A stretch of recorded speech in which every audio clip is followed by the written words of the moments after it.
बच्चों, इस वीडियो के माध्यम से हम विभवमापी द्वारा दो सेलों के विद्युत वाहक बलों की तुलना कैसे करते हैं यह सीखेंगे। ये आपके सम्मुख एक विभवमापी है। इससे पिछले वीडियो में हम इसके बारे में और इसके सिद्धांत के बारे में पढ़ चुके हैं। तो अब हम इसका प्रयोग देख रहे हैं।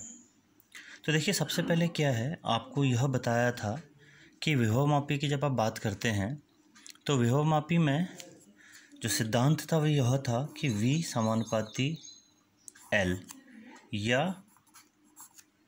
V/L जो है वह नियत रहता है, जिसका विभव प्रवणता कहते थे, याद कीजिए। और इस सिद्धांत का यूज़ करने के लिए हमने बताया था कि विभवमापी में एक नियत धारा प्रवाहित होनी चाहिए। तो उस कांस्टेंट करंट को फ्लो कराने के लिए हम सबसे पहले एक सर्किट डिज़ाइन करते हैं। ये देखिए, ये इसका एक बिंदु है। यहाँ पर मैंने एक रियोस्टेट अटैच किया है। ये देखिए, परिवर्ती प्रतिरोध रियोस्टेट। उसके बाद मैंने इसमें एक कुंजी का प्रयोग किया है, फिर एक सेल, ड्राइवर सेल। तो यह देखिए, यह मेरा एक परिपथ पूर्ण हो गया है। इस परिपथ की सहायता से इस विभवमापी में एक नियत धारा प्रवाहित होगी, I, एक नियत धारा, एक कांस्टेंट करंट।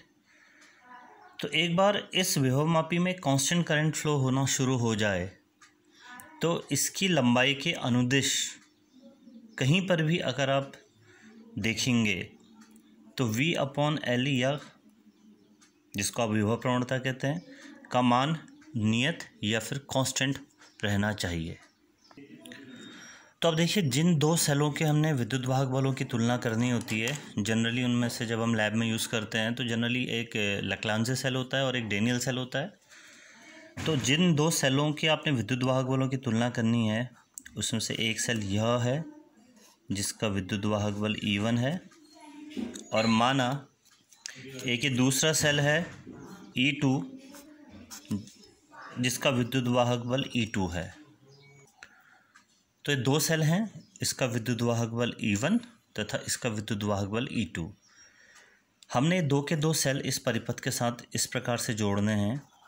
देखिए, जिस चीज़ का ध्यान रखना है वो क्या है कि ये जो हमारा जो ड्राइवर सेल था, जो मुख्य सेल है, जिससे इस परिपथ में एक नियत धारा बह रही है, उसका विद्युत वाहक बल E है।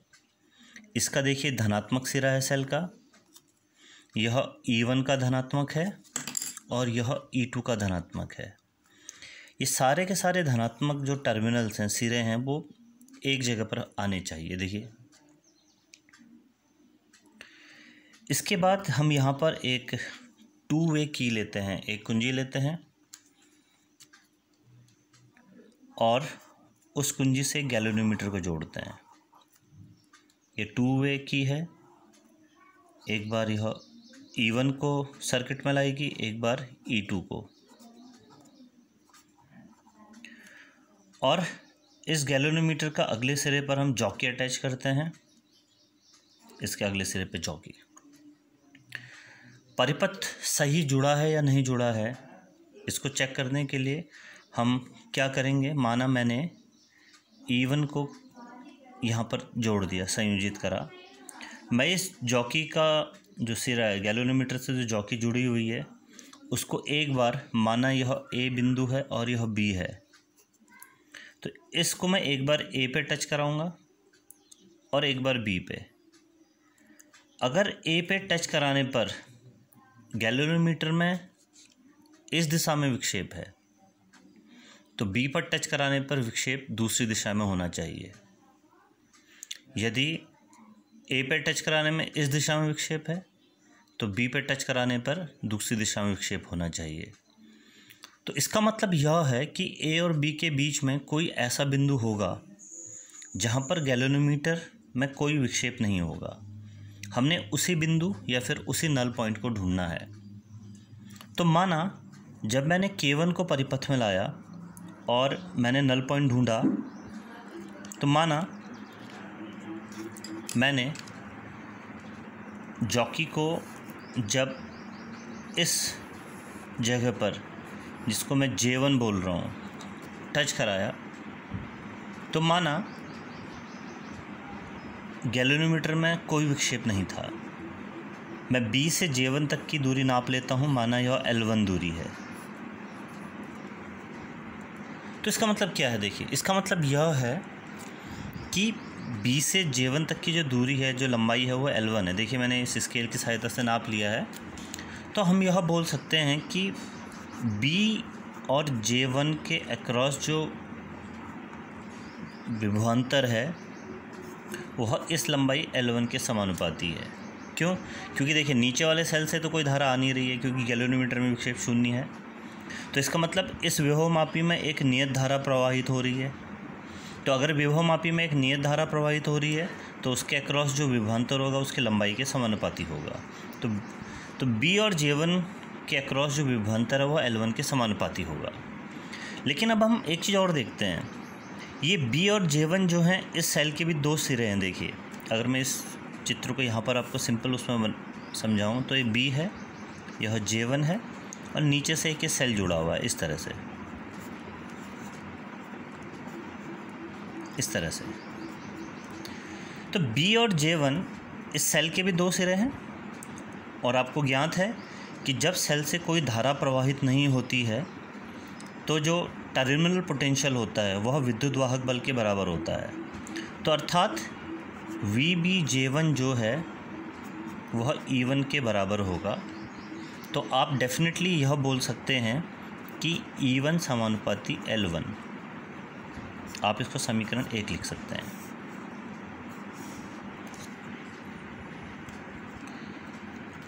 अब देखिए, मेरा E1 समानुपाती L1 आ गया।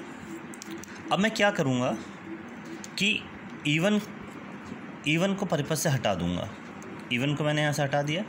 अब मैं इसको परिपथ में जोड़ दूँगा। जो मेरा K2 की है उसकी हेल्प से मैं E2 को परिपथ में जोड़ दूँगा। इसको हटा देंगे और फिर से देखिए, अब मैं जॉकी को फिर से वही मूव कराऊँगा, और इस बार माना जो मेरा नल पॉइंट है, माना यहाँ कहीं आ गया, माना यह J1 मेरा पहला नल पॉइंट था। अब माना यह J2 पर आ गया नल पॉइंट, और माना B से J2 तक की लंबाई जो है L2 है। ये लंबाई मैंने मापी, माना है लंबाई L2 है। तो अगर मैं इसी सिद्धांत को लेके चलूँ, इसी सिद्धांत को तो देखिए अब ऐसा हो रहा है, ये B है, ये J2 बिंदु है, और इस बार जो परिपथ में सेल है वह कौन सा सेल है? वह E2 विद्युत वाहक बल वाला सेल है। तो अब इसकी लंबाई कितनी है? L2। तो फिर से विभवमापी का सिद्धांत का प्रयोग करके आप ये लिख सकते हैं कि VBJ2 जो है समानुपाती होगा L2 के, ये क्योंकि इसमें एक नियत धारा प्रवाहित हो रही है। और VBJ2 फिर उसी सिद्धांत से VBJ2 जो है वह किसके बराबर होगा? बोलिए, E2 के बराबर होगा। क्यों? क्योंकि इस सेल से कोई धारा नहीं ली जा रही है, तो इसका मतलब इसका जो विद्युत वाहक बल है वह इसके टर्मिनल विभवांतर के बराबर होगा। तो आप इन दोनों समीकरण से फिर से देख सकते हैं कि E2 समानुपाती L2, इक्वेशन 2। अगर आप एक और दो इक्वेशन को डिवाइड कर देंगे, इक्वेशन 1 डिवाइडेड बाई इक्वेशन 2, तो आप प्राप्त करेंगे कि E1 अपॉन E2 का जो मान है वह L1 अपॉन L2 के बराबर है। तो देखिए अब क्या है, E1 अपॉन E2 जो है वह L1 अपॉन L2 के बराबर है। आप इस स्केल से L1 और L2 माप चुके हैं, L1 और L2 का आपने मापन कर लिया है, तो इन दोनों को भागा देकर आपको E1 अपॉन E2 का मान प्राप्त हो जाएगा। तो इस प्रकार से विभवमापी की सहायता से आप बहुत आसानी से दो सेलों के विद्युत वाहक बलों की तुलना कर सकते हैं।